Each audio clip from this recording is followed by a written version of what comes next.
FBR के मातहत इदारे directorate general of intelligence and investigation inland revenue ने हैदराबाद और कराची में कौमी खजाने को टैक्स फ्रॉड से अरबों रुपए का नुकसान पहुंचाने वालों का नेटवर्क पकड़ लिया। मुकम्मल छानबीन के बाद कराची और हैदराबाद के डायरेक्टरेट जनरल ने सेल्स टैक्स एक्ट 1990 की दफात के तहत मैसर्स रहमान इंटरप्राइजर के खिलाफ 10 अरब रुपए और मैसर्स ZA इम्पैक्ट्स के खिलाफ 11.692 अरब रुपए के टैक्स फ्रॉड के मुकदमात की FIRs दर्ज करवाई हैं।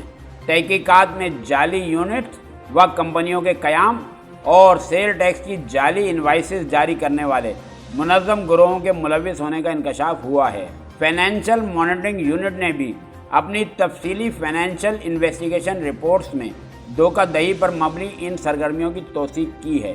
कार्रवाई में ताख़िर करवाने और तहकीकात पर असर अंदाज होने के लिए मुल्ज़िमान ने मुख्तलिफ फोरम्स पर directorate general of intelligence and investigation inland revenue के अफसरान के खिलाफ बहुत सी मनगढ़ंत शिकायत दर्ज करवाई थी।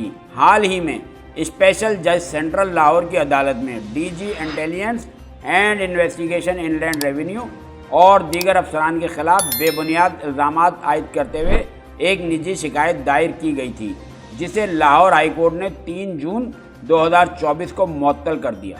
तिजारत न्यूज़ को YouTube पर सब्सक्राइब, लाइक, कमेंट्स कीजिए। बेल आइकन को लाजमी क्लिक कीजिए। साथ फेसबुक पर फॉलो कर लें ताकि आप तक पहुंच सके हमारी तमाम मुनफरिद खबरें जो आप देखना चाहते हैं।